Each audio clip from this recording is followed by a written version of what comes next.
Hey, what's going on, everybody? It's Kaelan Moss and Therion Thacker here, and we're live for another AMPscript study session. All right. Hey, good to see you, Therion. Hey, how are you? Good, good. All right. You ready? Let's do it. All right, man. Let's get these challenges knocked out and let's start finishing these AMP scripts. I'm going to share my screen here. And let's just walk back through what Cameron said in that last Right. exercise. All right. There we go. There's that. And then, Yep, I'm opening up the link so I have my copy available. Okay. so this takes him like 4 minutes to do this exercise. Okay, Go for it. here we go. Someone has a question for you. Given learners earn points every time that they complete a beam, I would like to know the accuracy each learner has achieved on their completed courses so far, represented as a whole percentage. Let's roll down the following. So the learner's points that they've earned over the sum of the possible completed beam points. Okay. The goal here is to produce an accuracy, so there it is there, to show how accurate each learner has been through their courses. Okay, so of course maybe you don't get 100% of the points if you don't do so well in the course. And so this learner here has 80%, is to have 73. Okay, so we can use the accuracy column. All right, let's go into our code then. Take accuracy with us. Go into our code. Let's make a new table header called accuracy. All right, accuracy, there we are. Okay. Accuracy will be percent. We have to count up all of the points and see what percent they've got. Okay, so we need to have another value. We've been summing up the points they've earned. We now need to get how many points they could have earned. So let's take points. Let's make a new one called max points. That's the maximum they could have earned. Okay. Over here, and rather than adding up the points that they did earn, we need to add something else, something they could have earned. To do this, we of course have to look up another value again, so we can use our lookup value. But like before, we're not going to look up name this time. We're going to look up another value, which will be their points. So I'll take points, and we'll go looking up the beams, looking up the total points they could have earned for each beam, on each beam ID, of course, and adding that to their max points. That creates the maximum total number of points they could have earned. Okay. So now we have max points, which of course starts at 0. We build it up with adding the whole way. Let's output our max points value before we do our percentage. Just make sure it works. So we've got our max points here. Only, of course, we're not empty. Of course, we're only counting the ones that have completed. We're adding where the beams points value on the ID for, of course, the cloud letter beams. Max points adding. All right. Done and schedule. So how many points did each learner actually accrue? So you can see here that they've got this many points, but they could have earned that many. That looks about right. We did see it was in the 70 and 80 percentiles. That looks about right. All right, so we got the right number. We now just need to create it as a percentage function. So to do a percent function, we're going to have to do a couple of things. We're going to have to do a number format. We also want to do a divide. So before we output our values, we want to do some math. So we can do our math just here, outside of the for loop, before we output the values. So let's go set percent.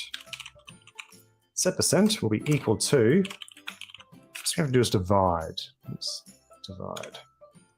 We're going to divide what by what. It'll be the points you've earned divided by the max points.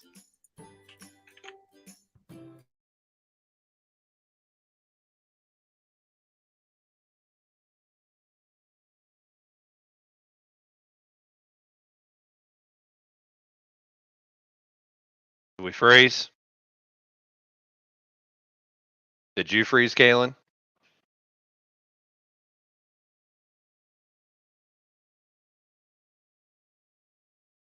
Uh-oh. We're down.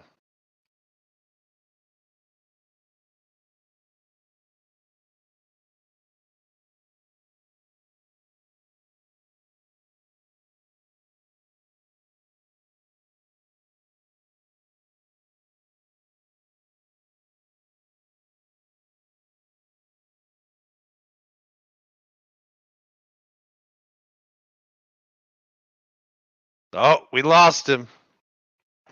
We lost him. Let's see if we can get him back. The Wi-Fi died on him. I guarantee it.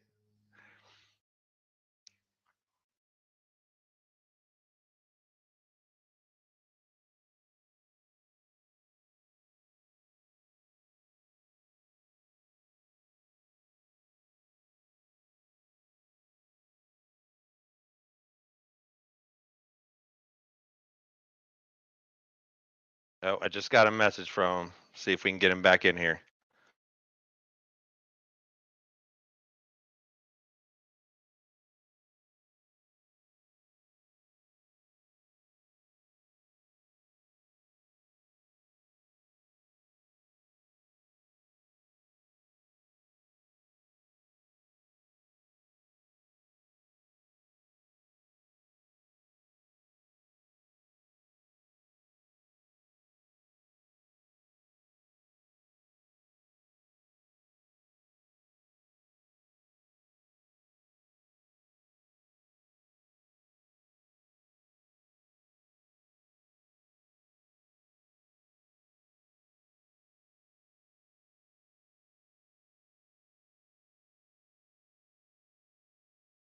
See if we can get him back in here. See if we need to start over. BRB.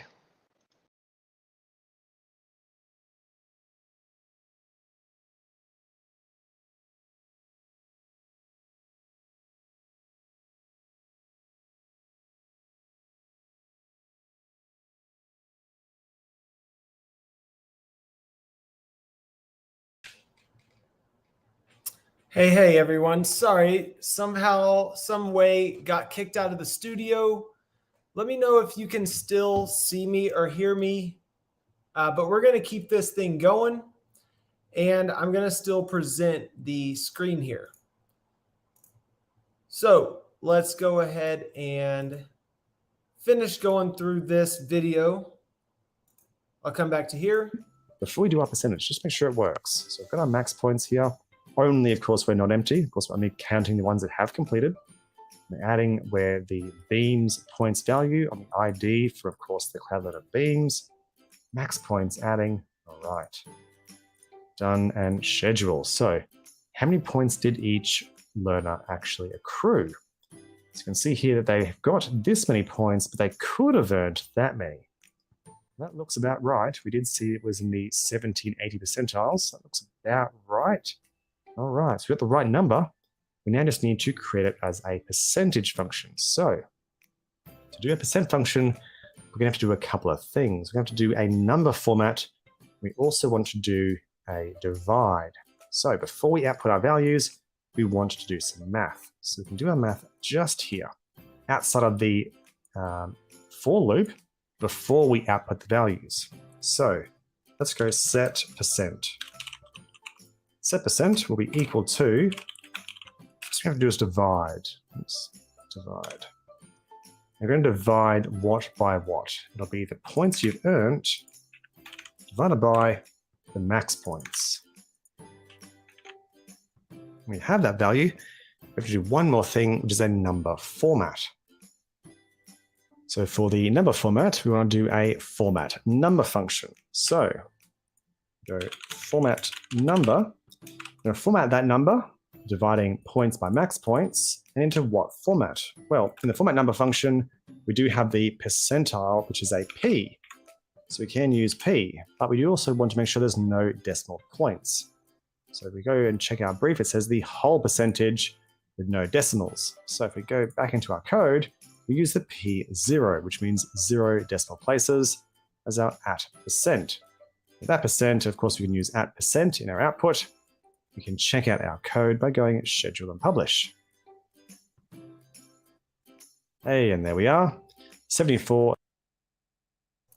Okay. There was a quick sleight of hand there. Did you see where the video broke for a second?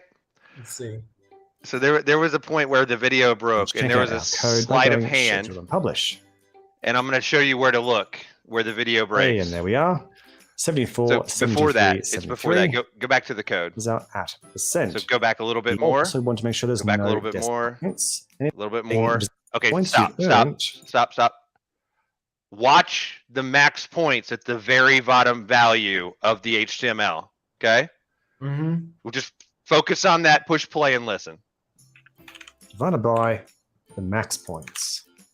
Watch the video break. We have that value. We have to do Here it one more comes. thing, which is a number format. Watch. Now look at the bottom. Why is he changing it up on us? So no, I know what he's doing here, right? What he just did is he set the percent, right? And he changed what was max points that were being displayed, what they could get in max points.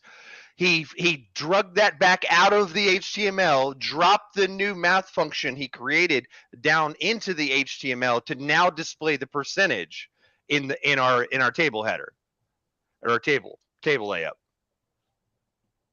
See, watch that. See how he took the max points out of there, put it up here to create the set percent?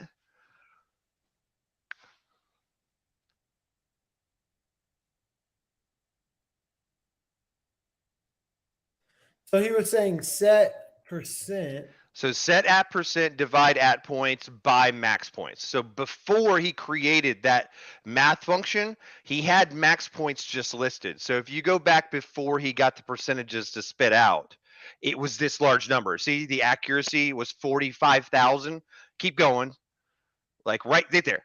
So that table shows the max output or accuracy of that could be 45,000. But what we really want is the percentage of what we're after. So he removed the max points that were just displayed in that previous table. This? Yeah, but down below. So only the display. So he kept the max points as a function, but he removed the max points to display, replaced the max points being displayed with the percent mathematical equation. It happened real quick. And so right now he has set max points. Which is going to stay. That's going to stay. But before, when he spits out the first table, it's incorrect based on the business requirements gathering that the stakeholders wanted, right? So what they wanted was a percentage to show and not just a 45,000 point value. You know what I mean? Yeah. It was quick, though. It's starting to make sense. Yeah. I'm looking at it and I'm like, it's like math. It's like you have PEMDAS. Please excuse my dear Aunt Sally. You remember that? Yes, absolutely. Yep. And like parentheses were first. Exponents were second. Multiplication third. It's the same stuff, dude. Division fourth. It's the adding, same stuff. Subtracting. Yep, but with much more freedom. So the only thing that's basing what we're doing are the names of our data extensions in our data. Yep. It's starting to become so easy. So, I know it's not like going to be a breeze, but like now I'm not intimidated by it. Yeah, it makes more sense. So we can use any variable to use the variable within our data. So when we set that variable, we're creating that. You know what I mean? We're creating like something worth value, basically. Or one letter to replace a giant syntax or string. Right. Right. So when we go to make our code, we're not dropping that giant string every time. We can just say, hey, I, or B, or A, or A. Yeah. Yep. That's it. That's it, dude. I'm telling you. You just got to keep slamming your head against the wall. It's eventually going to come out. When did you learn this? When did you learn that? When did I learn that? When I was 33. I'm 41. Bro, 8 years ago, and you were in college. You went to Ohio University. Yep. I lost my job to foreign trade. I went back to college as a dislocated worker, and I was just learning C++, man. Dude. Okay. So you learned that then, and what was the learning lesson that you went through to learn what you just told me? Oh, man. They just started. I mean, my teacher, we just started with the most basic things, like create a math equation out of code. right? That returns a value. And then they just continually built on top of that until I went into engineering coding, where I had to do projects like programming a windshield wiper on a car. That sounds easy, but it is tough, dude, because you have intervals, and you guess what those intervals are? They're loops. A loop that you've selected in the very basic design of your car that tells that windshield wiper to flap back and forth. Yep. Straight up. So I learned that, and I learned the basics of C++, but when I look at this code, it's kind of like going back home. I'm just very rusty. But looking at this code, I'm like, oh, this is so much more convenient than anything I had to create before. Bro. I guarantee you there's a tool that we don't know about yet where we can plug our AMPscript code in there, and it's automatically going to color code everything and tell us where we're missing a parentheses. Where we can create the snippet, drop it in there, see what it says, and it'll tell us with color where we're missing something or where a statement doesn't have the right ending.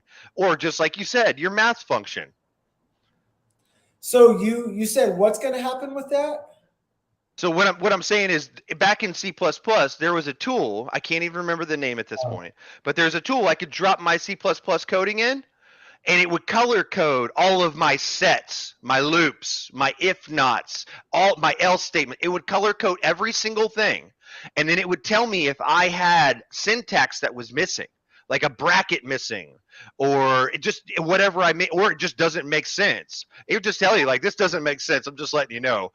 So oh my God. It was like the first step before debugging, right? So you use this program to look through your code before you ran it through a system to check for bugs, like why it wouldn't run. Is that all a bug is just why something won't run? In a sense, yeah. You're debugging the code. There's a bug in the code that's wrecking your system. Dude, so I wonder if AMPscript has like a, does it have a syntax editor? No, well, you know, when we're an email editor, it at least kind of tells us what's wrong. But here in Cloud Pages, it's like, you on your own. See ya. What if we created a syntax editor?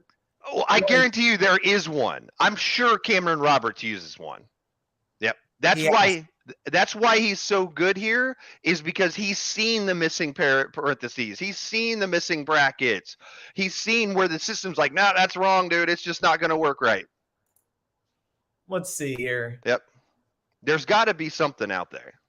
Maybe even the DB blocks we were talking about. Oh, look. There. Okay, editor. AMPscript, syntax validation and highlighting.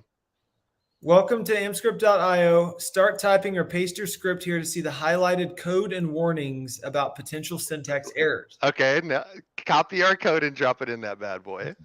Right below that green text. Oh yeah, this is all this is see, it's your snippet. It's your note block. It's your snippet block to keep your notes in. Yep.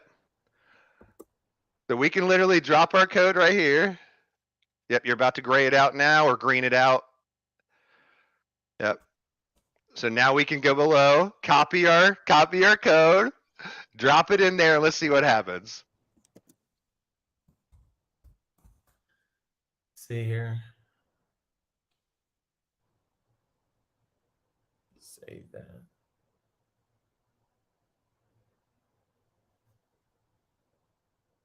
What up, Josh? What's up, Josh? Okay. Okay, let's Go to them Cloud Pages.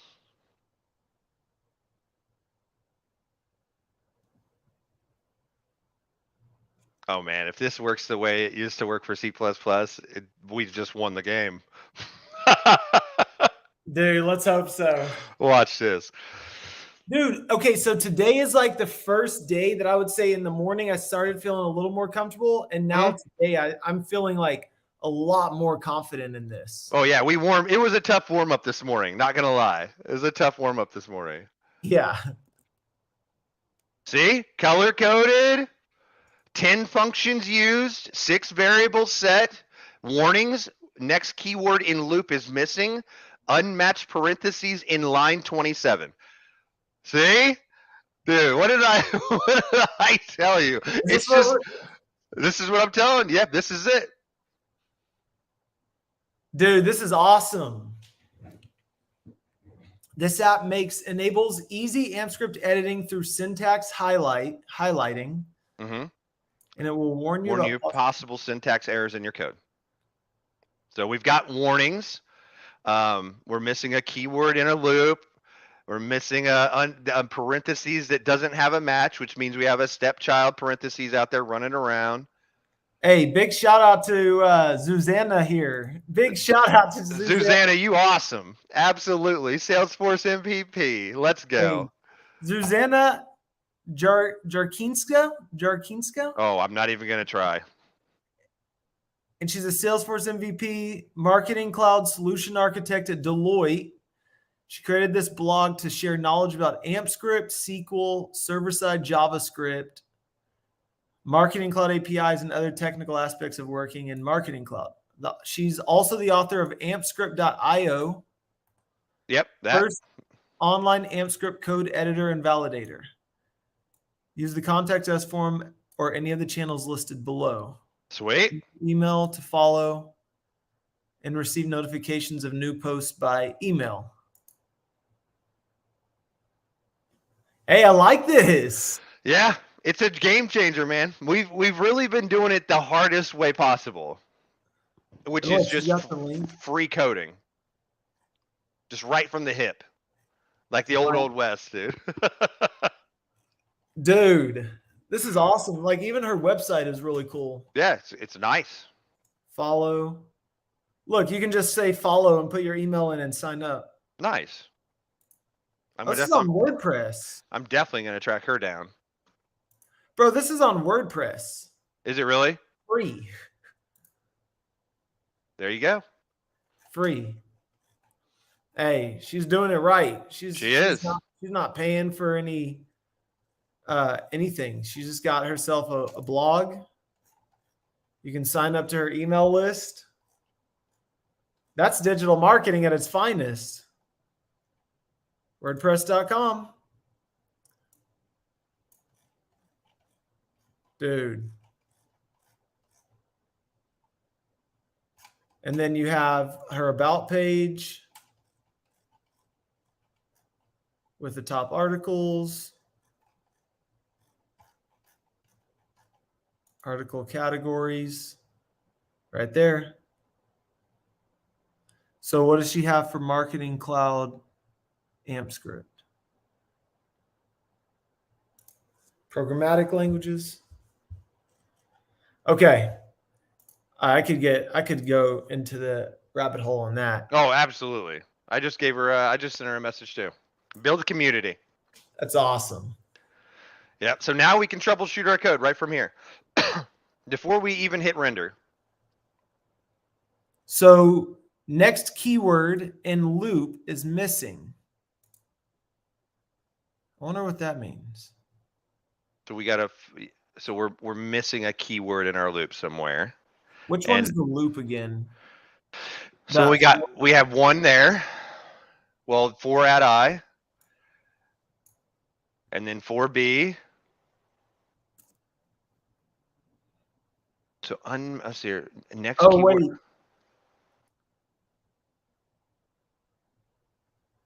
We don't have a then up here in this one. Or are we nesting this? Because we're putting a then right here and a then right there too. No, the thens are good. The thens go with the if statements. Yeah. If then. So do this, if then do this. All right. Okay. We're just gonna have to have a day where we just like sit down and like just study what this language is saying. Oh yeah, it's great. I mean, we could really go through all of the underlying functions that led us up to this point. Yeah, because that's like the main thing is like I want to be able to read it and be like, okay, yeah, this is looking here, this is looking there, this is looking at that. Because once you know, you can read through this and you can be like, all right, so that's the business use case. They're going and finding that. And all you have to do is go to the data extension That's when you know you're cold with it. Yeah, That's when you know you can't be, you can't be tricked in it for sure. anymore. Okay, so what do we want to do? All right, there's that. Here's Well, I say we're already almost done with this page. So I say we finish up the build in this page, and then we can check with AMP.io one last time before we hit render.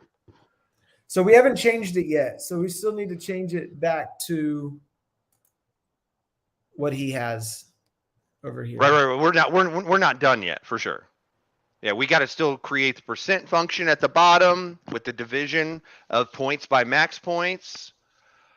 Yeah. So we have. Okay. So we have number 5. Okay, so we added in accuracy. So table border is up at the top. I'm going to just add in everything. Table border all the way to that. Paste. So we have table border is 10. Table row, then we have table header, name, beams, points, last beam completed, unfinished beams.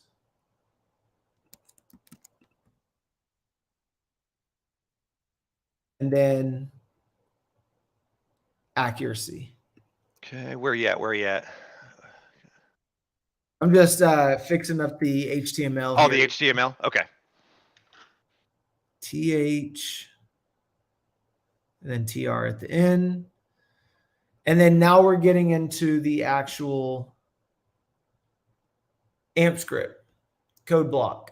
Yep. So now it's code block, set this variable called row set to be this function, which is looking up the data extension called Cloud Learners where active equals 1. Dude, it makes so much more sense now. It makes when you can color code it and break it down this way, it's going to make so much more sense. Like you can visibly see the breaks instead of just looking at all the words and letters mixed together.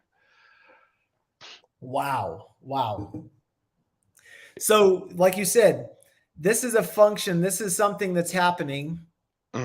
So we're saying for something to look up, go to this data extension and go find me everything where active equals 1. Yeah, where active is true, like where the person is active in our system. And go find that and then hold those people basically. Yeah, hold those until we do our next thing. And then put it in this variable called row set. It makes sense. Okay. Then we're saying, let's go do this loop. So we're saying I equals 1 to the total number of rows that this finds, which is going to be 4. Yeah. Do something from 1 to 4, all of them, 1 to the end of them. Loop through 4 times, basically. Loop through the number of times that this was found. And do something here that's saying, now go and set row beams equal to look up the ordered rows where in this AMPscript or this AMP-EO3 Cloud Learner beams data extension, something with this 100. Yeah, there's 2 ways that 100 can work. Either to a maximum of 100, or we're going to loop 100 times before we stop. It's hard to say exactly what that is. We'll have to really dig deeper into that. Okay. And then complete date and descending. Cloud Learner ID should be equal where Cloud Learner ID is equal to row set, which is finding all 4 of those rows. Yep, that we just set. And then I, which is going and finding the row to count. And returning ID. or that specific field. Yeah. Yep. For a specific field. Right. And then do it in this order of descending, or complete date is in descending order. And then set the variable called points to 0, beams variable to 0, last beam to blank, because that's like 0 for a text field. Yep. And unfinished is blank because that's like a 0 for a text field, because these are number fields. Yep.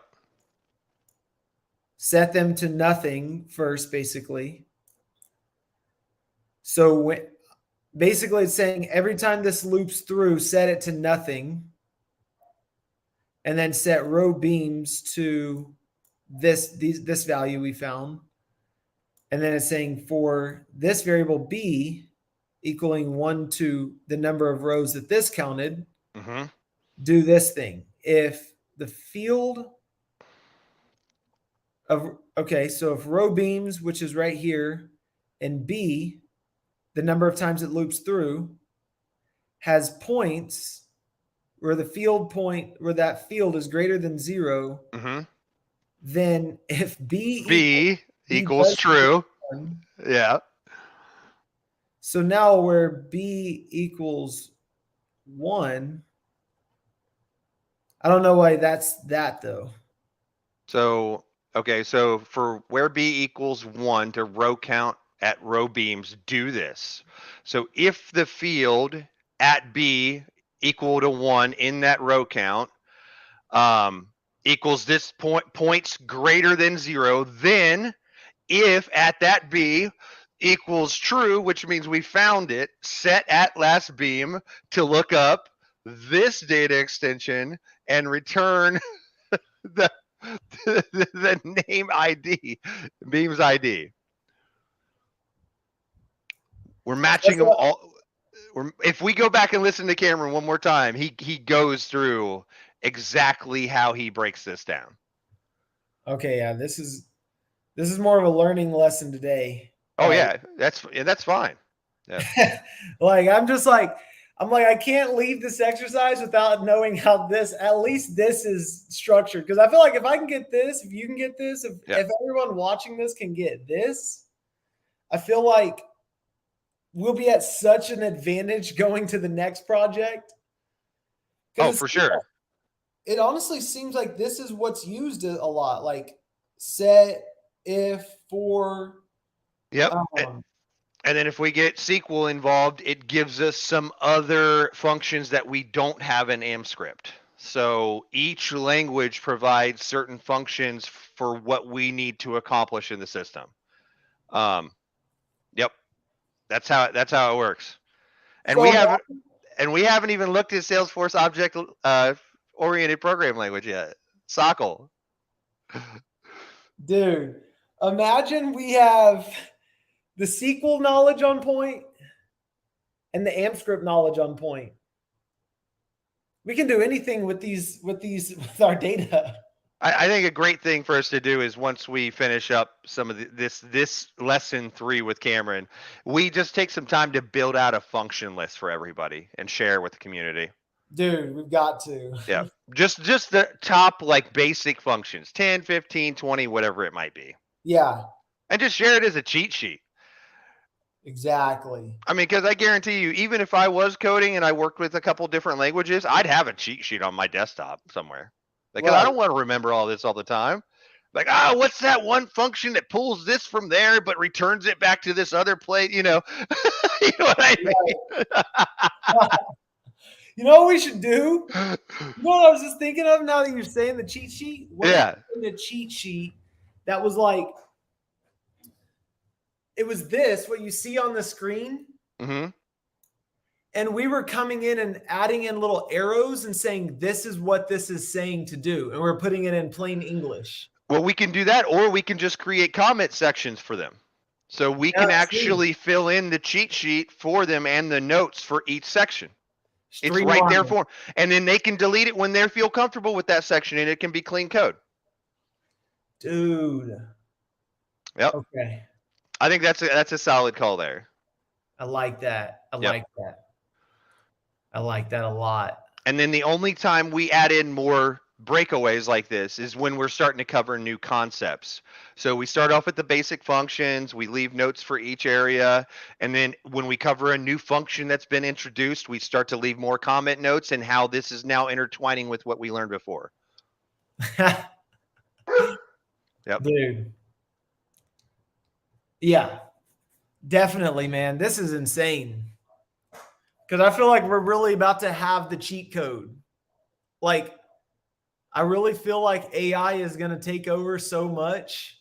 So much, dude. Yep. I was even just thinking about AI in marketing. And I was like, bro, think about it. You're going to have an AI that's going to be able to make an email like this AMPscript email right here with the table. You're going to be able to tell like ChatGPT, here's my data, make a table where this is in descending order, blah, blah. And the AI is going to do it for you. Right? Yep. So if we learn how the AI is actually thinking behind the scenes with this code, when we start working with AI, it's going to be so easy to tell the AI what to do. I mean, we're eventually going to get to a point where we get the business requirements done, and then we have to learn how to plug it into the AI to get the right results. That'll be the people that eventually replace us. We will know the blueprint of the operations, and what that does to our title in the future, I don't know. But yeah, they'll just have a staff of people that have great vocabularies, that know great keywords, that come in and can just, and ChatGPT's just like, let's go. You know what I mean? Right.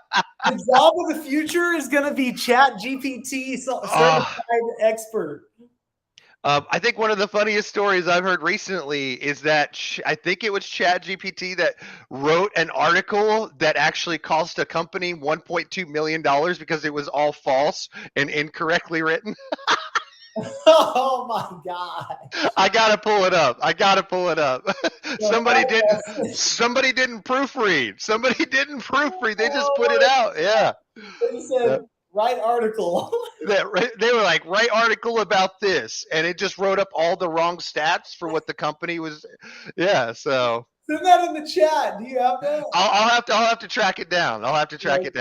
Yeah. Dude, but that's what I'm thinking. Like, but okay, I just don't think there's going to be I don't think there's going to be any bad consequences to learning how to code. No, not at all. I think honestly, what do I tell our students all the time? It doesn't matter if you came from Microsoft, Adobe, whatever sector you came from, coming into Salesforce for the first time, you're just replacing the upfront part of the system. All the parts in the back almost always work the same. Active Directory, any kind of admin job you have at Salesforce, it's just prettier buttons or uglier buttons, and how they function. Exactly. Yep. Everything. I was just thinking, because we were talking about Microsoft, and you were saying how being a Microsoft infrastructure lead, it's like if I go to Facebook or if I go to Instagram, I'm still gonna have to set up my profile, or Snapchat, or Twitter or LinkedIn or YouTube or TikTok or whatever it is. It's like every one of them is pretty much the exact same. It's just a couple buttons are different. Exactly. It really is. Or the button, the UI is a little different, or how it processes, but it's still the same thing behind the background. Yep.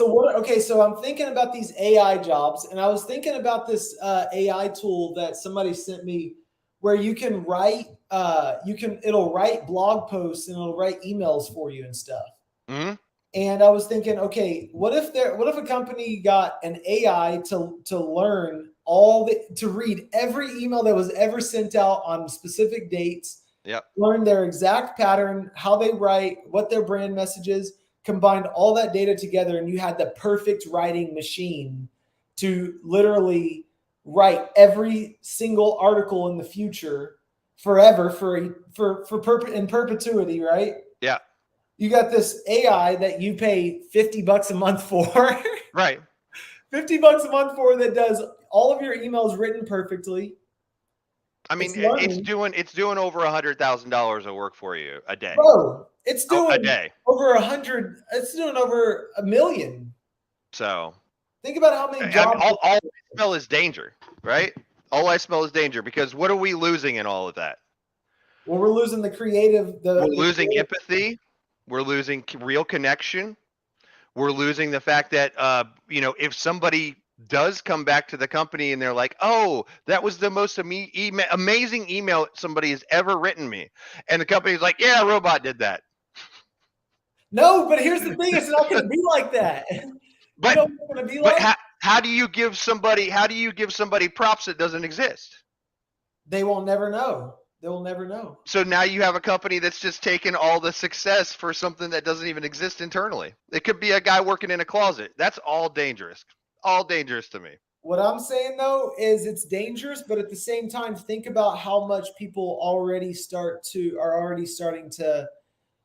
They've never, like, even for us, we've never actually met in person. I only know you're virtual. You could be a hologram, and 200 years from now, you could be a hologram of me having a conversation. I also think about it this way as a coder, is the fact that they promised me virtual reality 37 years ago that would blow my mind. A Nintendo that I could just pick up off of my table, put on my face, and I'm playing Mario. Still waiting for it.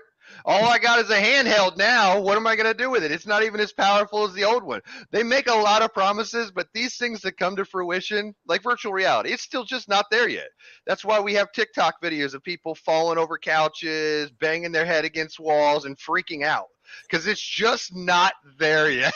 It's just not there. Bro, so what do you think about AI then? What do you think? It's not going to be there? I think AI, I mean, in my time in the tech world, AI will still be in infancy. And hopefully I'll still be a coder taking care of the details that it can't. That's my overarching view of it right now, currently. So how long do you think AI is going to take before it takes over everything that I mentioned? Kaelan, I hope I'm retired. I can't even give you a time. Can't even give you a time.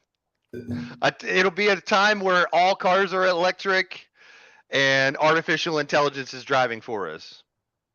Hey, look. 2040. 2040. There we go. I'll be retired. I'm out of here. I'm out of here. I'm gone. I'll be fishing. I ain't worried about it. Dude. What is that? 17 years? 2040. Hey, that's a good. Hey, I don't know, man. I think it's going to come faster. Well, the first big impact we're going to see is the impact on visual artists and production creation. Because once again, now you can create concept art with 3 words. That's what I'm saying. It's coming fast. It's already moving fast. I mean, one of our colleagues is writing a book, and all the art in his book is being created by himself. Dude. Yep. It's impressive. The Jasper AI. Mm-hmm. You seen that one? Yeah. Dude. It's wild, man. It really is. It really is. I think learning this AMPscript stuff is going to do 2 things. It's going to I think it's going to do 3 things. It's going to help us to basically, if we want to create our own AI, because I'm intimidated by a lot of stuff, but honestly now, I mean, as far as coding goes, I'm intimidated by it. But honestly, after today, I'm realizing once you start learning the basics of how all this stuff works and how it reads out, like I had a little bit of SQL knowledge. So coming into this, it was like, oh, okay, that's kind of reminding me of SQL. Yeah. But once we master this, we're gonna go back to SQL and we're gonna be like, oh, this is so easy, you know. Once you find one language, just like I was 33, so like what did we say, 7-8 years ago, I was just learning the basics of C++, and I still remember it coming into this AMPscript journey with you coming in. It's like learning your ABCs. Once you learn them the first time, it's really transferable to a lot of other things. And dude, I was reading something from Tim Ferriss, and I read this sentence, and I was like, this is so true. Adults learn way faster than babies. I think because we're smarter already. But you know what the problem is? We're stubborn too. We're stubborn, and Yeah. we've gotten beat up by the world. Yeah. Yeah. And yes, sir, Axel, this is for Salesforce developer. We're actually studying for the Marketing Cloud developer certification. But right now, what we're doing is we're studying AMPscript, and we're learning AMPscript in Marketing Cloud in order to start learning the coding languages. So I don't know what we're going to choose next, but I think maybe server-side JavaScript after we learn the top 10 functions for AMPscript. But we just got on a little tangent just now about AI. Yeah. This is just how our meetings go. So yeah, we'll spiral off on a topic for sure. Yeah. So right now we're finishing up talking about. Go ahead. And just to follow up to finish this up, AI was built by us, right? So there's got to be somebody to run the helm at some point, at all points. Yeah. Yep. I mean, but it's like how many people though? Good point. Because what if you take a team of like 10 developers, you have one AI and one manager? I just pick a mastermind in a room with hundreds of monitors, just pushing random words and quotes into systems. You know what? Actually, you know what? I think AI is going to be so powerful. You're going to have this one AI, and you're going to have multiple team members who are experts with this specific AI. Maybe it's a copywriting AI, right? Yeah. Maybe it's a coding AI that makes your emails. Maybe it's a website generator AI. But you're basically going to have this team of people. Maybe it's less people than it takes to be like have a development team, but you're going to have this team of people, and they're going to be telling the AI what to do to complete their tasks and activities. But I look at AI, honestly, you know what? I think the next phase of artificial intelligence is going to be, I think it's going to be learning how to utilize the AI like a virtual assistant. That's what I think AI is coming to. I think the next stage is assistant. And we're going to be able and honestly, that's why we got to just play around with these AI tools. And Alaji, can AMPscript go alongside with HTML tables and CSS? Yes, it definitely can. And we have some HTML down here that we were writing because we have this table that we're putting this this data file into, and this is the table borders. It's just a basic table that we're making, but yeah, HTML, CSS, JavaScript, they all work with AMPscript. AMPscript is just what we're realizing is AMPscript is just the data manipulation tool for your data extensions in Marketing Cloud. So like if you have this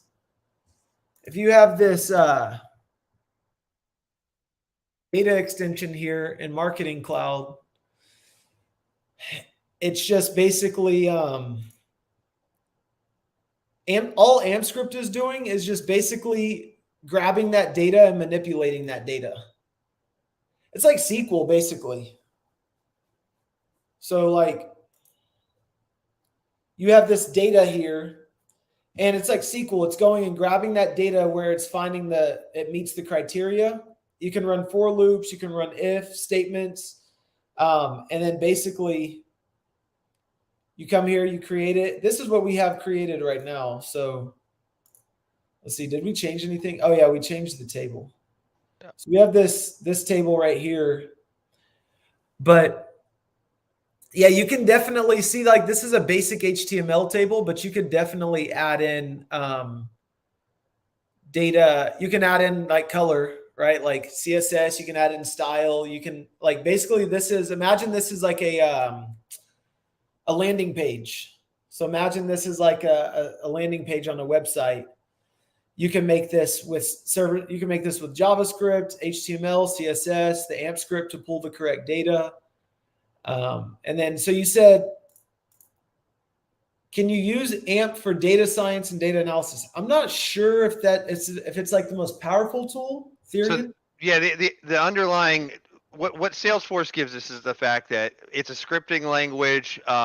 You use it to embed with HTML, text emails, landing pages, SMS messages, and push notifications for mobile push. There's some definitely advanced AMPscript articles out there for cases supporting data analysis and data science, though. It's just deeper down the wormhole. Have you seen what? And I guess my question is like, I guess what is data science? CDP.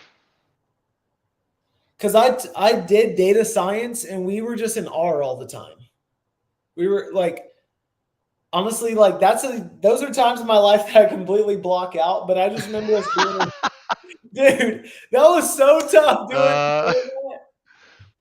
So tough. But we always just used R. So I'm trying to figure out like what is data science, because I never really understood. Well, I guess we got to define who the data science is for. If the data science is for Salesforce, we know exactly what it's for. The customer 360 circle. You know, that's why we're becoming data scientists, to make sure we have every touch point with a customer in the Marketing Cloud environment, you know, across all platforms and mediums. That was the big push for CDP, what I was reading in between the lines. Bro, think about that. If once CDP becomes like, once Genie becomes actually oh man a working product, I know it's gonna be wild, dude. That's gonna be the age of like, once that gets mastered. Oh, that's me. Once that gets mastered, that's artificial intelligence, right? Like that right there is. Yeah, for sure. That's the big time stuff. We are at our cap, just to let you know. We're at it. Yep. So that was it. Basically, we were just going through this. We were just going through this to just read through it, but honestly, that is pretty much it. That's all we have. Honestly, Triple T, what time is it? 4? I don't know. Depending on what time I end up going to bed, I might do another session tonight. All right, just give me a holler. I got to cook dinner and stuff, do adulting. All right. But Josh, Ollie, and Axel, thanks for joining. Appreciate you. Appreciate you guys. You guys rock. Absolutely. Have a great evening. Kaelan, appreciate you. MinuteAdmin out. MinuteAdmin out. See you, Triple T. See you later, guys.